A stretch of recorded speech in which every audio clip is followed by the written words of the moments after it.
Hey fellow MPGers, I'm here today to help you with the winterization process of your 185 MPG. Now, I haven't been able to find a whole bunch of information online. Seems like there's a little bit of confusion, so I hope this video helps you out today. So first thing you're going to do is go to, if your black tank is full, you basically want to go to an RV dumping site, and you're going to want to flush out your system, open up your valve, and get rid of all of that matter in there. Basically, you know, give it a 15-20 minute flush, whatever it takes to get clean water coming out of your 3-inch sewer dump. From there, close that up, and now we'll get into the process of draining this.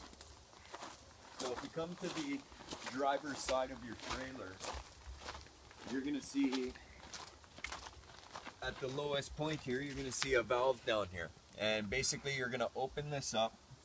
You're not going to see anything come out of mine because I've already got it drained, but open that up and that's going to drain your freshwater holding tank, and that is the kind of the lowest spot on the tank. So you're going to get that till it's empty. Once you got everything out, close that off. Now from there, I'm going to open up here. Here's your hot water tank heater. So basically what you got down here is you got a drain, and it's connected to this anode. So pull that plug out, and basically you're going to drain that tank. Once all the water is gone, I just throw a rag in the hole and I leave this anode out for winter. But throw a rag in the hole just to keep the mice out and whatnot. I also pull the spark arrestor, and there is a toggle switch in there. If you read your owner's manual on the side here, it'll tell you to turn that switch to off when not in use. So put that back in there to close up that panel.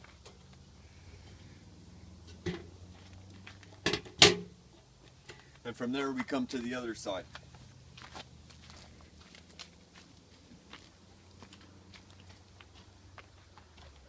Now on the other side here, we got two more low draining points. You're going to see a hot and a cold, red and blue. You're going to open those up. You're going to drain everything out of there. Once it's done dripping, close those valves. Now you have to close those because when you go to suck your antifreeze up through your pump, you won't get pressure if you leave those open, and all your antifreeze is actually going to drain from those points. So close them up. And now we'll go into the trailer.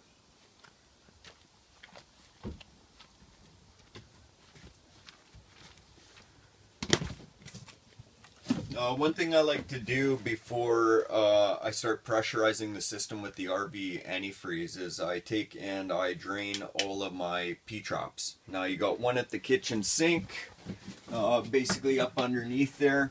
Undo the two unions, drop it into a pail, dump it out, put it back together. You got another one underneath of your shower stall here. Now if it's anything like mine, I can't physically drop out that P-trap. There's not enough room. So what I do for that one is I got my shop vac, and I hook it, instead of sucking to the vacuum, I hook it into the blow part, and I just blow down through the drain to move that water from the P-trap down into the gray water tank. So from there, you got also your sink P-trap. So if you come onto this side of the trailer, undo this access panel. From in there, you can reach in there, same thing, two unions, drop out the P-trap, drain it, put it back together. Now, the number one thing is you don't want to put RV antifreeze into your hot water heater. Now, you want to bypass the water heater. So you're going to see in there, there's three valves. Now, you got an in at the bottom with a blue line, that's your cold going in, and at the top you got the hot water coming out. So the two valves closest to the tank, you're going to want to shut those off. Now the valve handle should be going across the pipe. If it's in line with the pipe, that means that the water can go in. So turn the valve handle so it's across the pipe. Now the third valve is the bypass valve. Now that one you want to go open. Now that means that the water is going to go from your hot or from your cold line to your hot water line, but bypassing the heater. So from there now, I've located the water pump underneath here. So it's in behind the electrical box. Really simple. The suction side is made up of two lines. Basically, it's the line coming from your freshwater tank, and the second line is just an open-ended line that you're going to drop into your RV antifreeze. Now, I turn on the pump. Before I do these valves, I turn on the pump and I basically suck the water that's in the line from the freshwater tank to the pump. And you're going to hear the noise difference in your pump when it's out of water. So you don't want to run it like that too long. Wait for the noise difference, turn it off. Now from there, you're going to close the valve from the freshwater tank. You're going to close that valve and you're going to open up the valve that's on your open-ended line. Now that line I've stuck into my RV antifreeze jug. So from there now I'm going to suck up the RV antifreeze and I'm going to basically put it through all the lines, all the water lines of my trailer, hot and cold.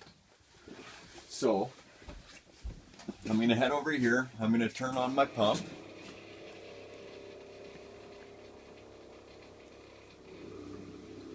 You can hear that pump, it's now sucking up that RV antifreeze and it's charging the line. And boom, my lines are charged, right? So now you're going to go to each valve and you're going to open it up. See, I got pink coming through. Hot and cold, do them both. Now, the RV antifreeze that you put into your sink are going to fill your P-traps. Now, it's very important you fill your P-traps. Don't leave your P-traps empty. Gases will come up from the tanks and whatnot. And it's a good practice. Keep them full. From there, we're going to go into the bathroom. Now, you got your sink. You're going to open up the two valves on your sink. Pink coming out, pink coming out. Also do your shower hose. This leg will also hold water. So engage your shower, drain it in there till you got pink coming out, and then shut it down. Also your toilet. Your toilet's got the fresh water line going to it. So cycle your toilet a couple times. Wait until you got the pink swirl. When it's nice and pink, you know all the water's out, and you can stop there.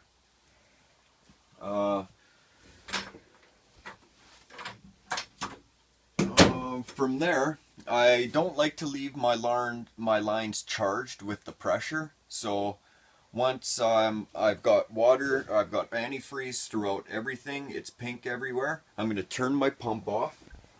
So I'm going to click my pump off. My shoes go.